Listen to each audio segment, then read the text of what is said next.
viewers, pegged on the back foot, Trump has got the message. India's autonomy is not for trade. In the end analysis, the biggest concession US President Donald Trump may have secured out of Prime Minister Modi was not on tariffs or even market access, but on optics. The right to announce the so-called deal first. I say so-called because with Trump, no deal is a deal until it is inked. And even then, viewers, it can be rewritten. Canada and Mexico lamented that fact and learned that the hard way. What Modi and Trump have actually finalized is a framework. It's not a deal as yet. Officials on both sides will now sit down to hammer out a joint statement followed by the formal signing. That distinction matters. Even so, enough is now in the public domain to draw some clear conclusions. And here it is on your screens, viewers. I'm putting out some of the scoops that we have been able to get out of government to be able to put together what's in this deal, what's the fine print. Nearly $30 billion worth of Indian exports will face an 18% tariff. Labor-intensive sectors are expected to gain competitiveness. There is no change in tariffs for sectors covered under Section 232, including automobiles and steel. India, in return, intends to buy up to $500 billion worth of US products over 5 years, from oil and LNG to aircraft chips, technology products and data center equipment. About $44 billion worth of exports, including pharmaceuticals. Mobile phones, minerals and natural resources will remain exempt from reciprocal tariffs. But the most telling detail is this: India's red lines on agriculture and dairy have been respected, viewers. That's what you're seeing on your screens. They have been fully respected. That is what highly placed sources in government are telling us. Of course, tonight, viewers, the Minister for External Affairs, Dr. Jaishankar, is in America and he will be meeting his counterpart, Secretary Rubio. And they will also be going over some of these terms. As I said, the most telling detail is this: India's red lines on agriculture and dairy have been respected. And why am I repeating this? Why is this such a big headline? Because, viewers, it was the single reason why for these 9-10 months we have not had a deal, and we have had, viewers, instead recrimination. We have had Trump saying all sorts of things and Indo-US relations taking a bit of a dive. There was a time, however, viewers, when India would not have been able to hold that line. Across the 1990s and 2000s, New Delhi repeatedly accommodated US pressure, from stricter IPR rules under the WTO to geopolitical alignment during the civil nuclear deal, cutting Iranian oil imports, absorbing the loss of GSP benefits, and softening positions on trade, data, and climate. Modi's India is very different, viewers. And let me break it down for you, because I've had people from government talking about what is in it for us. So Trump has claimed zero tariff and non-tariff barriers. But, viewers, Prime Minister Modi has not jumped to confirm. In fact, he hasn't.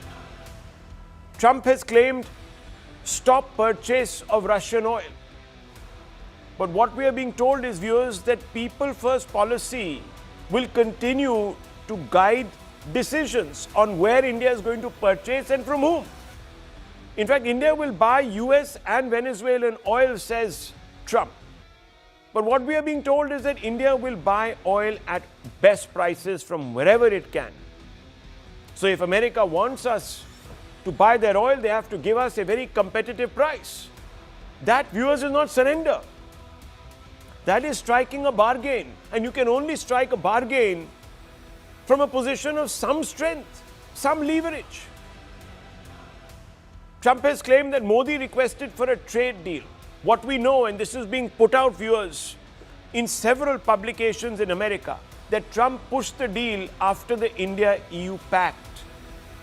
Because he lost leverage with India. India now had another partner, 1 billion people consumer base to sell to.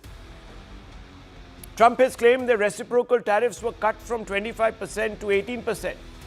PM Modi said made in India goods to face 18% tariff. This is the only place, viewers, where by and large the two sides in their own public communications have sort of nodded in agreement. Trump claims India pledged to buy $500 billion worth of US products. Government says $500 billion invested in US sectors over 6 to 7 years. So it's not happening tomorrow. In any case, viewers, it's illogical because India's total viewers, trade, its investments globally, its imports, in other words, are about $670 billion. How can it give Trump $500 billion? From where will it be able to do it? Now, over the last decade, India has emerged, viewers, as an independent and indispensable economic pole, which is the reason why we can today, even today, stand up to Trump. At 17%, it is second only to China in contributing to global real GDP growth. It's even ahead of America at 9%. As Ian Bremmer of the Eurasia Group puts it, no serious conversation on the global economy can happen without India. That economic has translated into leverage. It explains why Trump, who has publicly browbeaten even close US allies, has dared not to badmouth Prime Minister Modi. He's chosen restraint with India. But the opposition here in this country isn't convinced. And worse, lacking a good argument to counter Modi and the NDA, it is now resorting to the cheapest and the vilest slander. Viewers, Rahul Gandhi making some untenable accusations today. Listen. Main बात यह है कि हमारे प्रधानमंत्री को compromise कर दिया गया है और हिंदुस्तान के जो किसान हैं, आप सब समझिए कि इस ट्रेड डील में आपकी मेहनत को, आपके खून पसीने को नरेंद्र मोदी जी ने बेच दिया है और वो इसलिए बेचा है क्योंकि ये कॉम्प्रोमाइज्ड है। सिर्फ आपको नहीं बेचा है, देश को बेचा है। इसलिए मुझे वहां नहीं बोलने देना। It took Trade and Commerce Minister Piyush Goyal to launch a counter-attack, a withering one, viewers. This is what he said.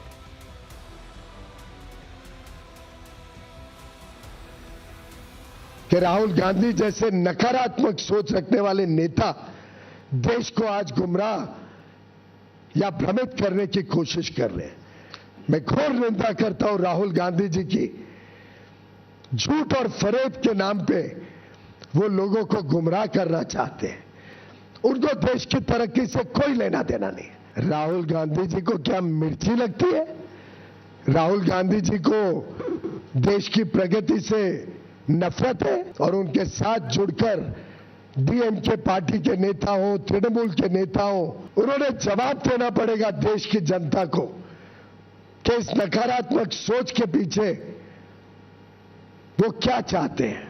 यहां तक कि कुछ दिन पहले तक विपक्ष के नेता भी हमें पूछ रहे थे कि कब होगा यूएस डील, और मैं हैरान हूं ये डबल स्टैंडर्ड्स जो राहुल गांधी जी बार बार दिखाते हैं। Well, viewers, in a Darwinian world, power commands respect. Washington may not see India as a strategic equal, but it has no choice but to treat it as a partner whose autonomy cannot be negotiated away. And today, that has become clearly apparent, and it doesn't matter what the opposition is saying. The proof of the pudding is in its eating, viewers.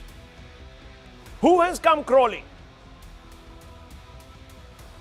Viewers, sometimes the facts speak for themselves. And I just want to open this up because I want to go straight across to Rajiv Mantri, author and venture capital investor, Ajay Bagga, market expert, people who deal with the Indian economy, Shadad Poonawala, the national spokesperson of the Bharatiya Janata Party, also with us. Shadad, before we begin, I'm really sorry to hear about your mother. I hope she gets better. I'm terribly sorry to hear this news. And thank you for being with us, even though you have this hour of need. So thank you, deepest Thank you, Rahul. respect. I appreciate it. Viewers, I just want to begin with Rajiv Mantri and get a sense really of this deal. Rajiv Mantri, many people are saying it's a compromise with India's national security, its strategic interests, and of course its economic security. Where do you come in on this? I agree that there are not enough details, but there is enough now coming out from both sides that have told us that this deal is one between equals, where give and take has taken place, and we put out the facts. No, so I think on many parameters, I think it's an excellent trade agreement which India is securing with the world's largest economy. And I think it is most welcome actually for the Indian economy. It is most welcome for our businesses, which will find markets in the US, both for B2B as well as B2C players, especially for labor-intensive industries. So I think it is most welcome. I don't agree at all that it is a compromise in this way and that way. What I find very amusing is that the same people who are asserting it's a compromise with India's security and so on are the ones who were taunting the government just a few weeks ago that why haven't you been able to close a trade deal? So it's funny how these critics change their colors baselessly, and it's just disappointing how they have debased the public debate and discourse around something which is of great importance, and it's a very big achievement for India to have delivered this after so many years of negotiation. Yes. And not just with the US, but also what we have seen recently with the trade agreement with the EU. So with two such very large economies, India has now got... But we're not surprised. The world order is changing very quickly in India's favor. We are seeing the statistics. I just quoted one for you viewers. How India is contributing in a huge manner to the global GDP, global growth GDP. So this is not a bolt from the blue, but still, Mr. Bagga, how has Modi been able to clinch a deal by sticking to red lines? And net, what is the takeaway for you?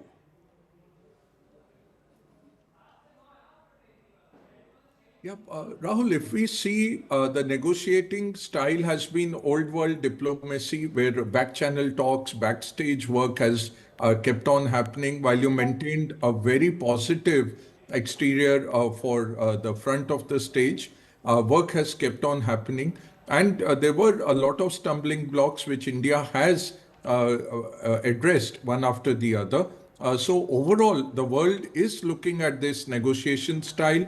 The world is looking at this as another way of handling Trump, where you're polite but firm and stick to your guns. The overall the deal, right now we are functioning off two social media posts. We don't have more details than that. But what the market is surmising is that the tariffs on India come down from 50 to 18%. Trump has mentioned quite a few things, which again in the Trumpesque world, those are more outliers, and they're probably extreme positions he has taken to negotiate downwards from them to his ultimate objectives. Right. But if India lands this 18%, which looks more or less a matter of hours now, where we'll see a joint statement coming out, so that will help a lot. Overall, the market mood turned very positive. I spoke to a lot of business leaders. They were very positive about it. You have to engage with the biggest economy in the world to prosper yourself. Okay. It brings the China plus one trade back in play. We can attract a lot of foreign capital, foreign technology for the China plus one trade. Okay, so let me bring in Jeffrey Sachs and get a sense. He needs no introduction, viewers. One of the world's foremost experts, joins us. Jeffrey Sachs, thank you very much. Jeffrey Sachs, at a broad level, does this agreement reflect India's growing leverage or America's urgency perhaps to draw India closer at a time when de-risking from China and so forth is happening? What's happening here? We've suddenly had an announcement from DC yesterday. Well, I think Trump basically has backed down with India, but he's backed down with a number of countries. I wouldn't read all that much into this, except that the U.S. position is just not very strong in general. Trump launched trade wars thinking that the United States is the be-all and end-all of the world economy. It's not. It is an important country, but by no means a determinative country. Of course, at the same extent, India should appreciate, while this is fine, what has been achieved, India's economic future does not depend on the United States, and it should not be viewed as depending on the United States. India's future depends on its relations across the world, like the EU agreement that was reached, like the improving relations with China, like the improving and strengthening trade with the Southeast Asian countries. So what's happening here is basically that Trump's whole premise of remaking the world because of America's threats and so forth was a bit delusional from the beginning, and this is a bit of backing down.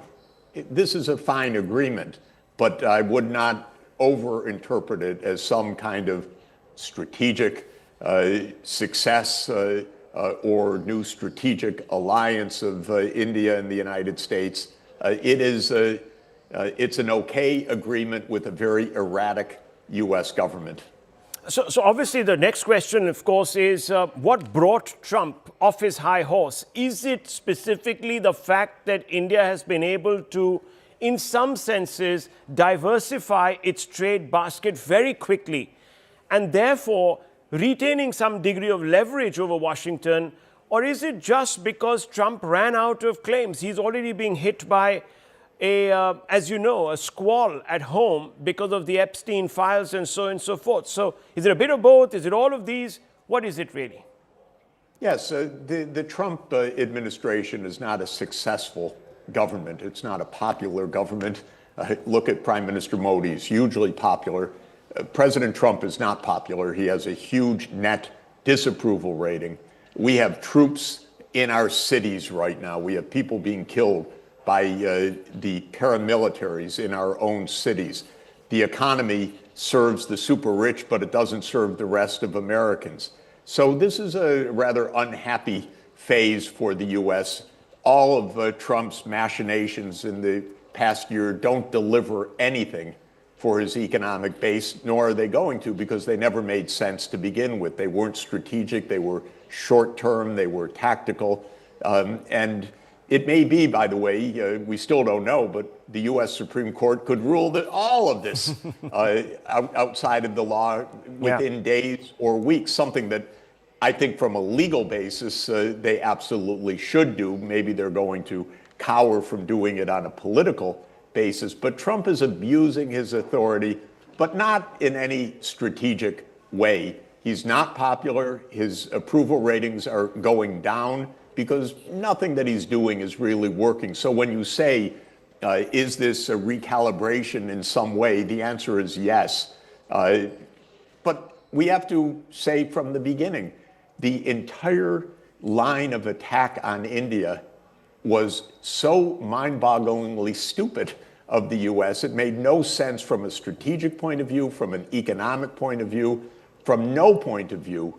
So this is a glimmer of a return towards some rationality inside the U.S. Okay, so let me ask you before I bring in Shehzad Poonawala, the national spokesperson of the Bharatiya Janata Party. Mr. Sachs, realistically, would an agreement like this have been possible without Prime Minister Modi's own political authority at home?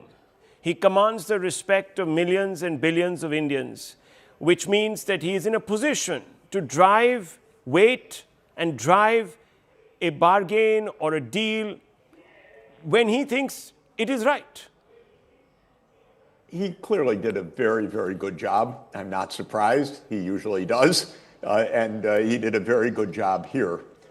Again, though, I think the deeper point is that India is doing a good job not by somehow aligning with the United States, but by forging strong relations around the world. And I've said repeatedly, and I'll say it again, India should avoid being used by the United States. You know, I am no fan of the Quad. I'm no fan of arrangements where India looks anti-China.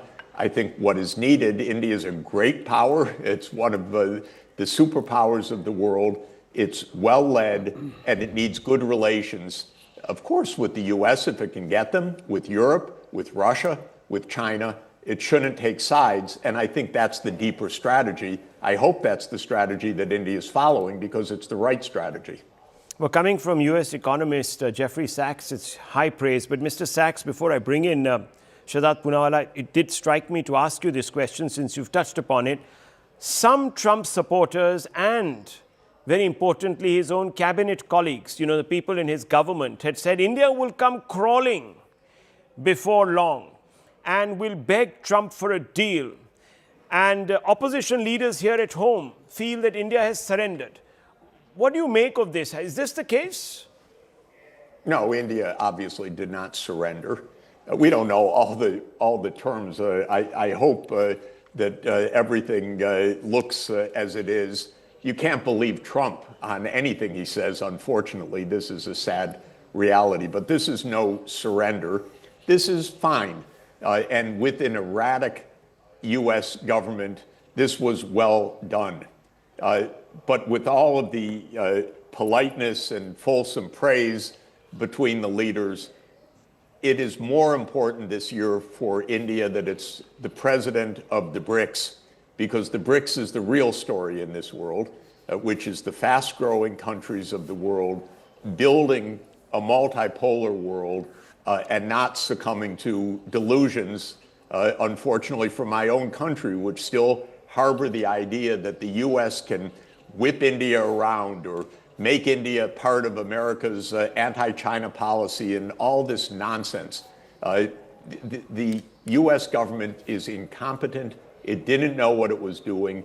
The fulminations by the likes of Peter Navarro were absurd. I have to apologize. He got a PhD from my economics department, from Harvard Economics Department. Worst PhD we ever gave, I'm absolutely convinced. But this is a kind of ignorance, and maybe they took a step back from the ignorance yesterday. Okay, Jeffrey Sachs, stay on with me because I'll come back to you after this. What are the red lines, Mr. Poonawala, that the government has drawn and that Trump has not been able to cross? Could you give us an idea? Because your opponents, and we will be, of course, chancing upon them in just a few moments, have constantly come out and said that you surrendered. So, explain to us. First of all, you know, it is only natural for the double engines of democracy and economic power to align in this way, especially when they have a shared value system, when they have great deep people-to-people contact, and when they have more or less a globally aligned vision for the world. So I think it was only a matter of time that dosti and diplomacy would pay off. And the reason I use these terms, dosti and diplomacy between doers pays off, is because there are no red lines between friends, but we both understand each other's areas of sensitivity. For instance, the 50% tariff was hurting our exporters, it was hurting our manufacturers, it was hurting our textile people, it was hurting a lot of our people, and therefore it has now been brought down to 18, and in fact we've been given a competitive edge compared to the wider neighborhood that we are in. So that is dosti and diplomacy paying off between doers, point number one. Point number two, as Piyush Goyal ji has said, and I thank CNN News 18 for not just their concern but also for giving me the platform to articulate my views on this issue. I've written a piece on CNN News 18 that how agriculture and sensitive areas have been kept out of the mix, because obviously we can't have a situation like it was in the UPA tenure that we allow genetically modified crops to come in, or we allow our farmers, who are majority of them are subsistence in farming to just live and daily life, they should be subjected to such brutal competition. So therefore farming and agriculture will be kept out. But there are other takeaways from this as well. One of the takeaways is that India has truly arrived at the global high street in that sense, because it's followed up by the India-EU FTA. That was the mother of all deals, and I know some people are calling this as the pita of all deals. So we have both mother and father of all deals happening with an economy which, by the way, according to some Nawabs of negativity, is a dead economy. Point number two, I would like to underline and underscore is that optimism, patience and persistence pays above cynicism. Look, a lot of people were telling us that we should perhaps use the way other countries were dealing with America. Yeah. But we have deep relations with America. We respect their point of view on many of the issues. We are also equally committed to peace in Ukraine. And therefore, I think those steps we've taken. But I also want to point out to a very informed editor, and I think he has put it out in a way that is most succinct, that one of the red lines which we've always drawn is the fact, and the three big takeaways the editor has tweeted, is that no compromise on farm, dairy and agri sectors. Secondly, that we will put people first while deciding our oil purchase strategy, and that we've done, whether it's buying from Iran or Venezuela, and before Venezuela sanctioned, or now Russia.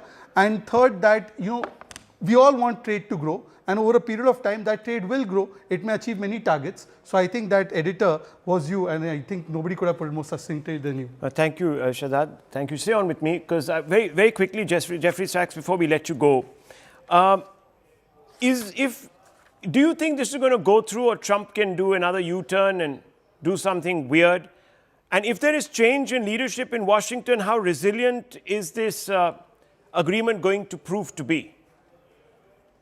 I don't think that a change in Washington leadership would change this, because what Trump had done with the 50% tariffs was not any kind of consensus. This was an impetuous, ill-advised, non-strategic move. Okay. So I don't think that this is vulnerable in that way. Nobody in Washington, other than this narrow circle around Trump, believed in this attack on India. The only thing, again, I would add is don't count on a strategic relationship with the United States. America has no strategy right now. India needs its own strategy. India is a superpower. India is the most populous nation in the world. India is president of the BRICS. India has lots of friends, lots of trade partners. It doesn't need some special relationship with the United States, because the U.S. under Trump doesn't have special relationships. It has instability. Well, thank you, Jeffrey Sachs, for, as usual, putting things out there as bluntly as possible. Critic, obviously, of his own government's policies there, but clearly someone who's speaking objectively. Thank you very much for joining us. Let me now open this up, and thank you also, Mr. Bagga, for being here with us. Let me bring in Mr. Pavan Verma and Dr. Sumansi Raman. Good evening, gentlemen. Pavan Verma, this particular deal, and this is an important question that I'm asking you, from the information that we are getting and I'm putting out, and of course, one has to say that there is nothing on paper as of now, except for the two principals who put stuff out on their social media handles, which seem to suggest that, yes, we've come to this 18% and so on and so forth, but nowhere does it suggest that India has surrendered its autonomy. Do you agree with this, or do you go along with what the opposition is saying, that no, this has been a wanton surrender of our strategic autonomy, something that we have guarded with our lives since independence? Thank you, Rahul. You know, I believe that at this stage, either blind condemnation or blind euphoria is misplaced. As you know, Rahul, a trade deal has been announced, but both the benediction and the devil lies in the details. We have yet to get product-wise schedules, timelines, tech agreements in detail to make an informed assessment. But given what we know, I think there are some pros and some cons which we can at this moment discuss in an objective manner. If you ask me about the pros, I think that the breakthrough of the deal has put again India-US strategic relations in some manner as relevant and something to be nurtured for the future.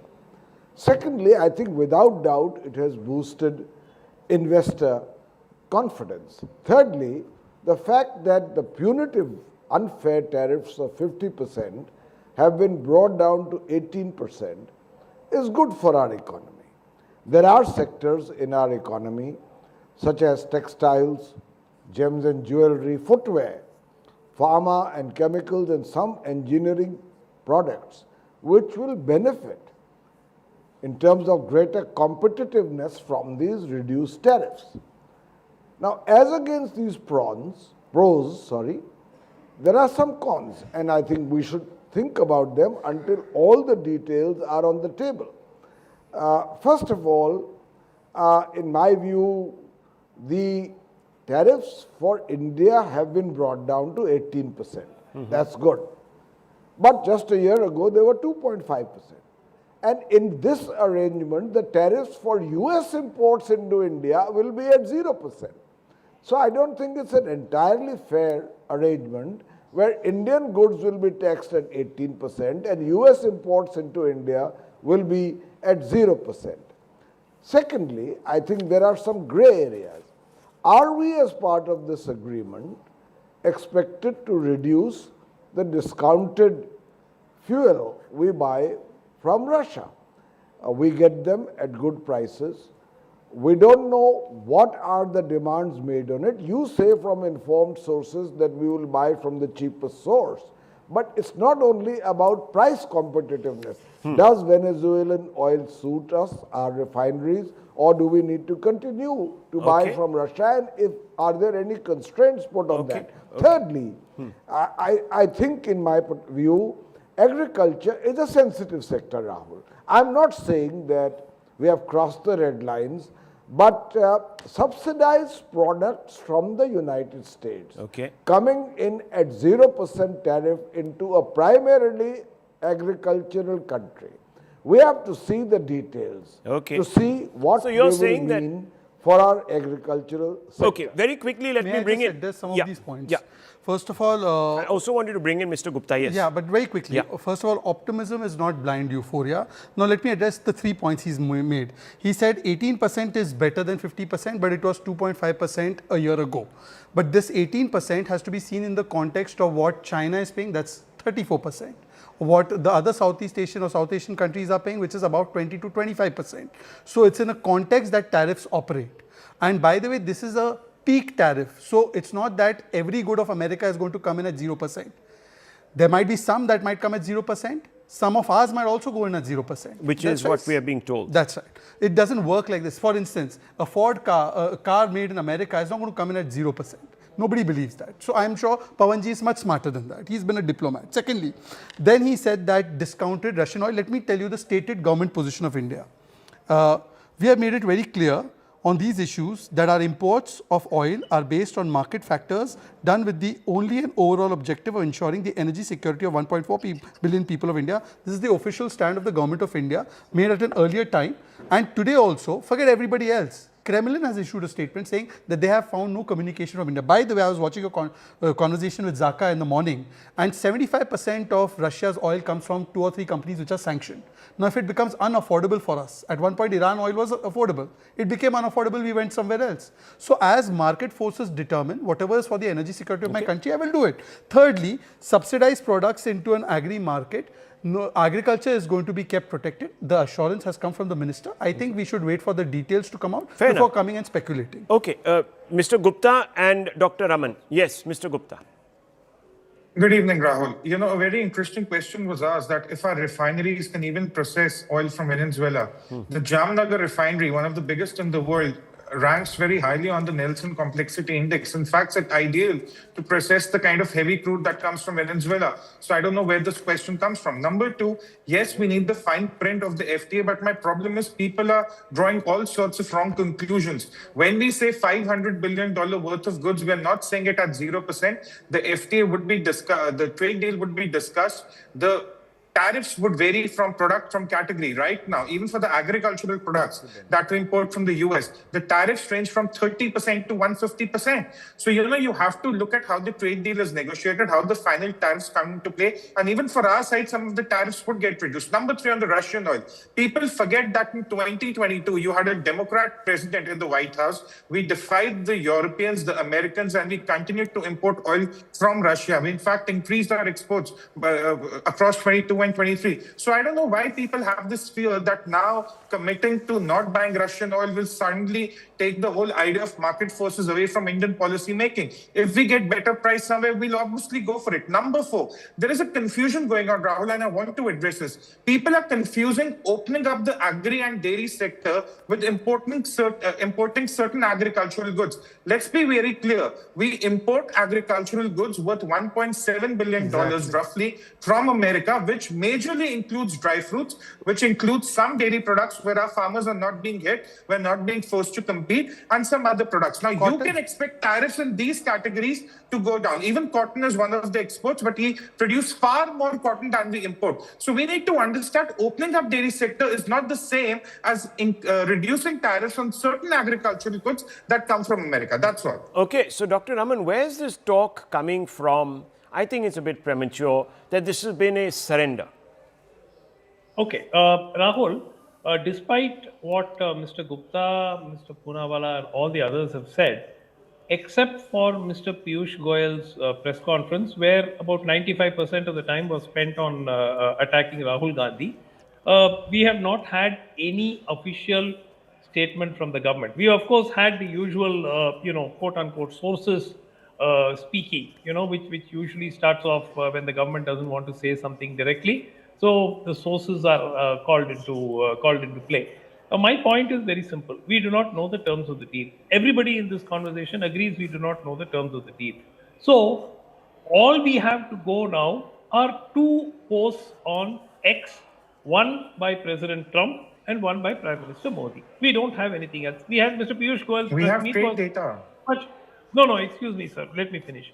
We did not. We have Mr. Piyush Goyal's press conference, which actually clarified nothing. He actually said the final discussions are going on, and this is a framework. This is a framework agreement. This is a framework agreement. So, no one is saying it's a deal. One second, Rahul. How can you blame? Yes, Mr. Trump is not known to be totally truthful. Everybody knows that. But right now, that's all that you have. If the government had held a press meet so today, all the more and reasons, it said, look, very simple. Yeah. Agriculture, the US Agriculture Secretary has put out a very clear post. She says, new US-India deal will export more American farm products to India's massive market, lifting prices, pumping cash into rural America. Agricultural trade deficit with India was 1.3 billion. India's growing population is an important market for American agricultural products. Yeah, we know what she said. Yeah, you know what she said. Now, somebody from our side has to come and say, look, this is what that post means. Nobody has said it. Okay, Mr. Poonawala. You appreciate Mr. Raman. Mr. Poonawala one second. One second. The assumption I here understand. is one second. Just one second. The assumption here is also. Make this distinction. Okay. So let me one second, Dr. Raman. There is also nothing that has come out except for a Trump Truth Social post to suggest. Absolutely. One second. So just listen to me. So would you then agree that the opposition by today? One second, sir. Nobody has refuted it from the government. Okay, one second. So that means that the opposition can come out and start yelling bloody murder without seeing the corpse, the condition of the corpse. I mean, how does that work? Now, wait a minute, viewers. Just one quick point. Just one second. One quick point. Viewers, Trump has come out and said India is going to. One second. Wait. 1 second, sir.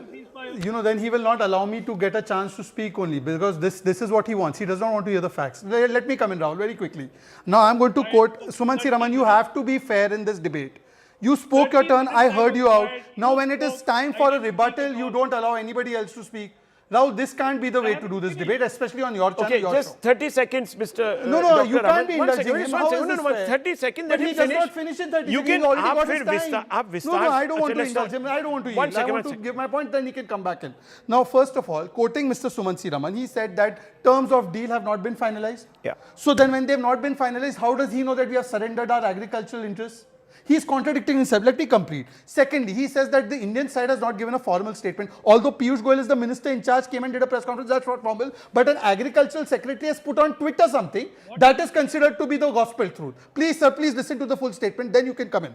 Thirdly, I want to ask you that Mr. Piyush Goyal has said that sensitive sectors will be protected. You want to go by what Agricultural Secretary has said. She has not said that her goods will come at the cost of Indian agriculture. She has not said that. Everyone will say that our goods should be imported, exported. And finally, on Russian oil, let me explain Sir, please, Mr. Raman, have the courtesy to let me speak. A deal is a two-way deal. This is not, you block one lot and you don't allow the other lot. I Come don't on. understand. Exactly. But Mr. Raman, whatever points you have to say, why are you being so aggravating to not listen to the other side? I am completing point by point rebuttal. Please. Now the hypocrisy of this entire ecosystem of negativity is they crib about Russian oil not being purchased. This is the same lot when we started purchasing Russian oil said that why are you doing this? It is unfair to Ukraine. Ukraine needs peace. Buying oil from Russia is the most unethical, inhuman thing to do. Vote against Russia. This same lot of people were giving us lectures. Okay. And now they are saying, why aren't you buying oil from Russia? Can I rebut? Yeah, very quickly, sir. Very quickly. Yeah, very quickly. Yeah. The same lot of people who also spoke comment, about please, India's Rahul? strategic autonomy in being free to choose whoever we wanted to buy oil from. So tell me is something, now sir. Is maintaining India? No, silence. sir. It's a simple yes or no. Have we I'll tell stopped you. buying I'll oil draw a from Russia? distinction here. Yes or no? The government is very clear and it has mentioned no this in the question. past. Okay, sir, allow me. Arey yaar, Arey, 1 nahi. minute, Rahul. I'm only asking a yes or no. I know. question. So can you allow? Mr. Trump Can you allow says somebody to put? India has Okay. agreed to stop buying oil Yes. from Okay. Can Russia. we respond now, the sir? government Can needs to say, Mr. yes, we have Poonawala agreed. remind you? No, we have Can I not come in? agreed. Okay, sir. Can I But come in? would you let somebody now? Mr. Poonawala will tell you very simply this: that But India he's not only. the government spokesperson. Oh, India. He is the BJP No, national he's the spokesperson spokesperson. of the ruling party. So He's what? The spokesperson of the He's ruling representing party. his party's interests here, and I quoted he's Rahul giving you a. statement. Now you see, we can You keep are- changing the goalposts, viewers. Rahul, I represent Just 1 our minute. Let's party, go but back give to the me a past. voice. Is India a rule-abiding? Please, let me speak. If India is a rule-abiding world power, and if certain entities from Russia have in fact been sanctioned, and this is a decision that has been taken with the support of the United Nations, whether we voted alongside or we didn't, we are not purchasing that oil because we believe in the Committee of Nations, the rule of the majority, and international law. Has India That's it. stopped I mean, either you want India to become an Rahul, outlaw. please allow, Yes, please Mr. Gupta, allow very another quickly, and I'm opinion wrapping to up. come in. I'm Rahul, wrapping up, please. Mr. No, Gupta, again, please. or no? No, Rahul, please allow. You have given me Okay, only 30 one seconds, chance. I have got to go to Mr. Ian Bremer. He's waiting for me. Please, 30 seconds, Mr. Pavan Verma. Yes. Very quickly, Rahul. I am saying just like condemnation of the trade deal is premature, That's it then. the absolute defense of it is equally premature. We don't have the Yeah, so- details. so And no one secondly, is- no one is please saying that don't- all- Let's not have a lecture on a rules-based international No one is having a lecture on President anything. Trump is I'm only mercurial. stating facts, the Mr. Verma. rule-based international order. No, I'm just saying the rule-based international order is subordinate to national interest. So let's wait for the details. Right. Okay. That's all I'm saying. Fair enough. That is a They wanted fair us to enough. vote against that is a Russia. fair enough. No, hang on. That is a fair enough proposition. Please tell Rahul Gandhi not to block Parliament tomorrow. Simple. Let's wait. We leave it at this, viewers. I'm going to go straight across to Mr. Bremer. Let's get the long view. And the long view from the United States. And we are joined by America's #1 political scientist and also the president of the Eurasia Group, a very prestigious think tank. Mr. Ian Bremer, thank you very much. At a broad level, does this agreement reflect India's growing leverage or America's urgency to draw India perhaps closer into its orbit? What is going on here? I certainly think it reflects greater leverage from India. The United States also has had greater urgency in getting a trade deal done because the affordability issues in the United States are weighing on Trump's popularity, and he has midterms. So I think it's a combination of India being a more important country legitimately to engage with than it has been in Trump's first term. But also because the second year of the Trump's term this time around is facing a lot more domestic pressure. So let me ask you, from Washington's point of view, How much of this deal is really about India and how much is it about managing, for instance, China? Oh, I think it's more about India. The Trump administration, in the near term, has a reasonably stable relationship with China because China has so much economic leverage, far more than India, to hurt the United States, and that's not going away. Trump misunderstood that when he initially put essentially a trade boycott on the Chinese. He has since backed down. The summit trip that he's going to make in April to Beijing, clearly an extremely important one. I think in terms of India, the relationship is more about ensuring that the Indian government cut off their oil purchases from Russia. That has been the sticking point for the last several months. And as you know, Trump has changed. He's altered the terms of the trade deal. He's expanded what he's wanted from India for some time. It's been somewhat less urgent than a number of other countries' deals with the U.S. has been because there's not an enormous amount of existing trade that happens.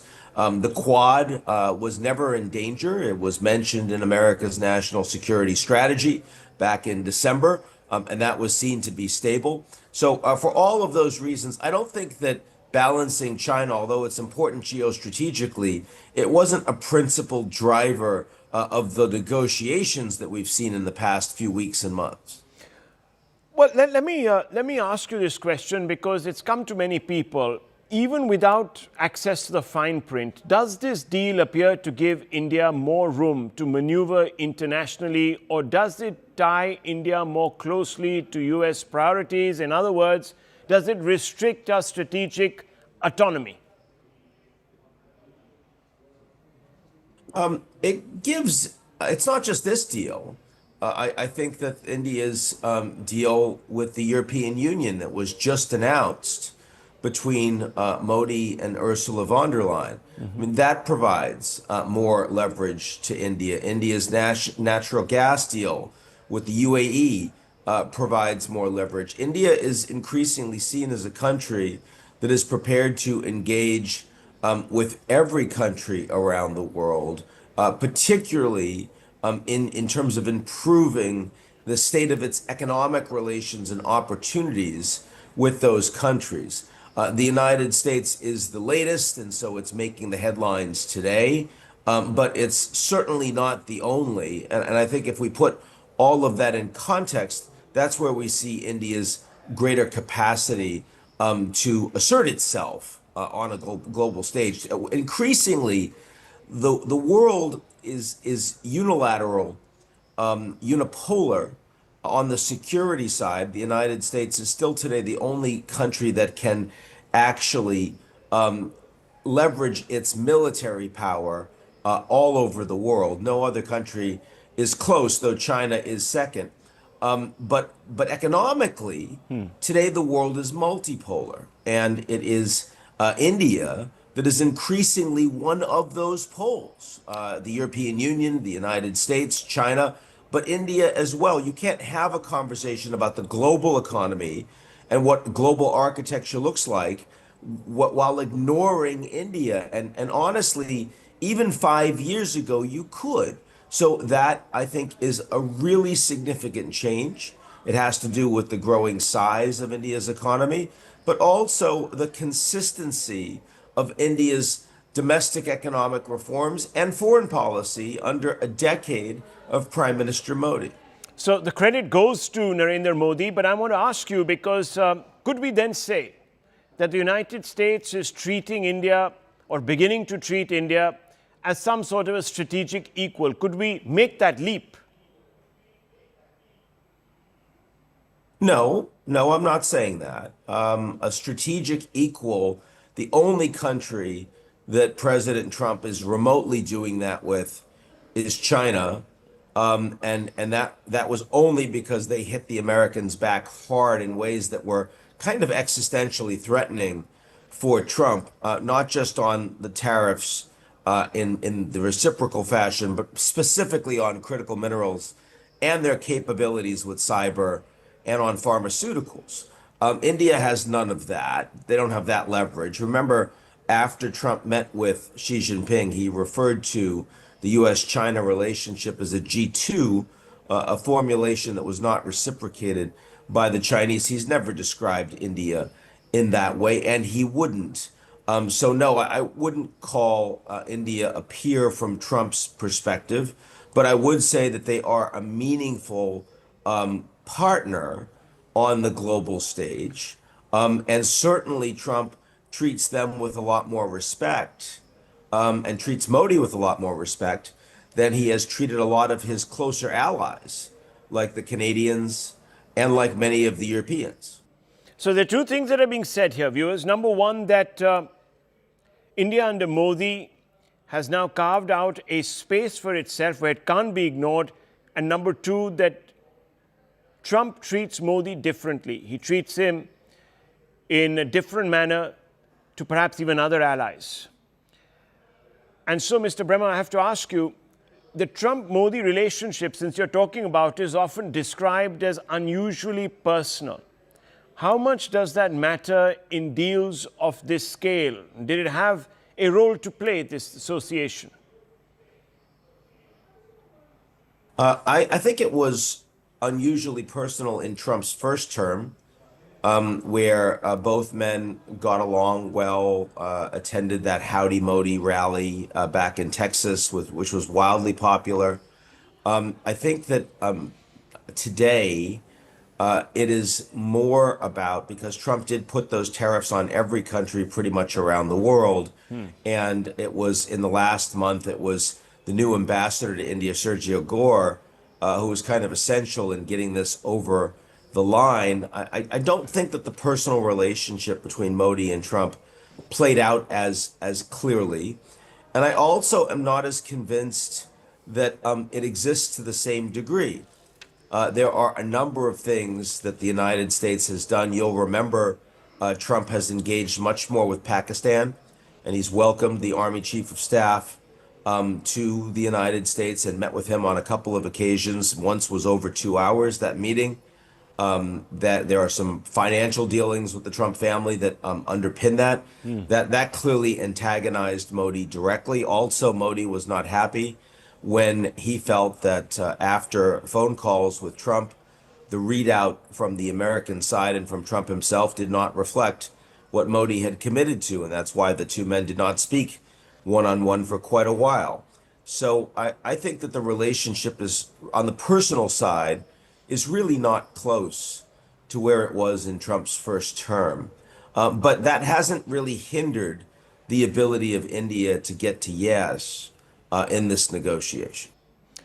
So let me ask you, realistically, would an agreement like this have been possible without Modi's political authority at home? Because he commands that, he can negotiate. It would have been harder, but we see a lot of far less popular leaders getting to agreements with the United States. I mean, Keir Starmer, the UK was one of the first countries that got a deal done with the US, and he's an extremely unpopular prime minister who probably his tenure won't last for the year, in my view. There are many leaders around the world that are far less popular that have managed to get to a deal. I think that it's always helpful for a leader to recognize that they're not going to have domestic pushback or they have more flexibility. Of course, there are some components of the trade deal with the U.S. where Modi still does feel a lot of popular constraint. For example, on the access of the Indian market to American agricultural exports, for example. I don't expect that is costless, and I'm not sure that it's going to be done, at least not in the way that Trump announced it. But I think it is certainly a little bit easier for Modi. I don't think it mattered all that much, again, to get to these terms. Okay, so now we have an effective tariff level of around 18%, and this is being projected as a win for India, at least here in India, with limited details available. Remember, we don't have, Mr. Bremer, the exact readout of what has been agreed upon. Does that claim stand up to scrutiny? Let's see. It was announced by Trump, it was announced by Modi, but as you know, there were other pieces of the deal that were not announced or details were not provided. We don't know what this $500 billion that Trump announced India is supposed to invest in the United States. We haven't seen that directly from India. We don't have a time frame. We don't have any specifics around it. We don't know if it's really going to happen. So that's an open question. It's not clear that India has actually ordered shutting down all oil imports from Russia, though they have significantly reduced it. Trump has announced that an end of that is part of the deal. We haven't heard that completely from Modi either. And again, we don't have details specifically around what it means to zero out tariffs of goods from the United States to India, which Trump also announced. So it's great that there's, as they call it, a framework for a deal, and that both parties have said now publicly that a deal has been agreed to. But what exactly is that deal, and is there potential for backsliding? Could this even fall apart at some level? Absolutely. This is a very different American president that you're negotiating with than any other in American history. And he changes his mind all the time. And his team isn't necessarily always aligned with or even read into that. Okay, so let me ask you, India has now concluded a very big deal with the European Union. Now you've got a framework for a deal up and running with the United States. How is India now viewed internationally, as a country shaping rules, or as a large economy perhaps still operating within frameworks set by others? What does this tell you, this entire standoff and its resolution? Oh, it's a little bit of both. Again, these are complicated times. Most of the global architecture has still been set up by the U.S.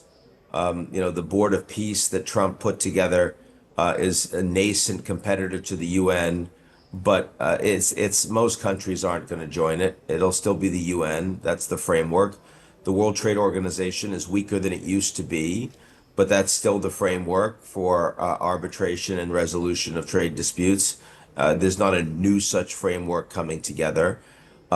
India has a privileged position in the BRICS, but it's not yet a coherent whole with architecture and structure that would make people engage with it as a grouping. So I think what India is it's an important economy that has the ability and has the leverage to get some of the things that it wants in negotiations with any country on the global stage in its area of competence, which is the global economy. I don't see India as a major global player in security. I don't see it as a major global player yet diplomatically, though it has the potential to become such, but economically it does. And so therefore, in a world where the rules and the norms are eroding, and we don't yet have very strong new architecture, India is an important player. I think that's the best way to look at it. Okay, so taking the long view, stepping back, has India chosen partnership over a degree of strategic isolation? The standoff with the United States wasn't the most pleasant. Or is it still keeping its traditional flexibility intact? What do you think? Oh no, it's India recognizes that it doesn't just get to be a quiet member of the group of 77. India is not avoiding geopolitics. They're clearly playing a role, but the role that they're playing is trying to engage with meaningful dialogue with countries across various groupings. Certainly across the global South, certainly across the G7. And even a stabilization of the relationship with India. So I think, no matter what lens you look through, whether you're sitting in the Persian Gulf or in East Asia or in Europe or in the United States, India's relations are increasingly an important component of what you describe. And I think that Modi has played that sensibly. I don't think you can avoid picking sides on security and strategic issues, on technology issues. and India's conflict with China and mistrust of China is going to continue to constrain it. That is a hard constraint. But aside from that, it's been pretty flexible. Okay, so my final question to you, Mr. Bremer.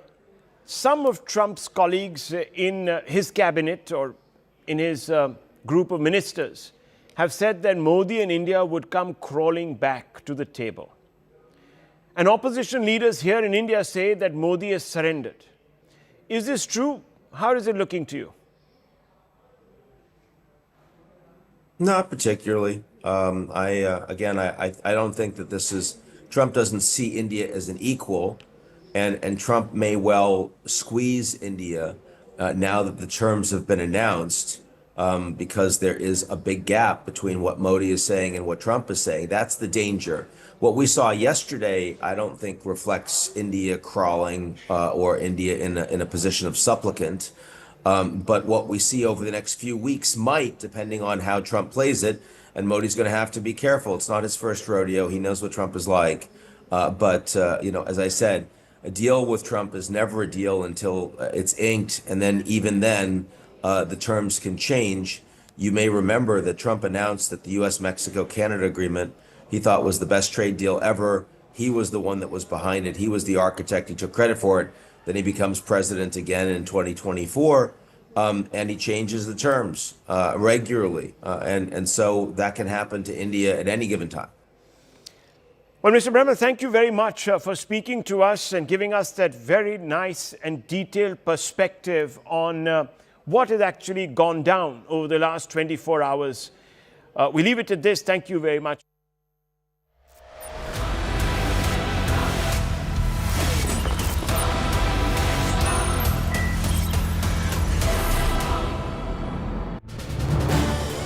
This is News 18 Network.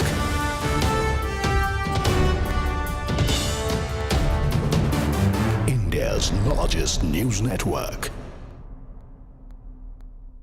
Get an American perspective on this. I'm now joined by one of the leading international relations scholars in the world, Professor John Mearsheimer from the University of Chicago at the Political Science Department. Thank you very much, Professor Mearsheimer. Your first reaction to this announcement that was made last night by President Trump on Truth Social that India and the US have arrived at a trade deal. India's tariffs go from 50% to 18%. There's a lot of happiness and joy here in India that finally the deal has come through, because over the last 6-7 months there was a lot of consternation between Delhi and Washington. What's your view from Chicago on the fact that the deal finally came through? We're still waiting on the details of it, but at least the headline is here.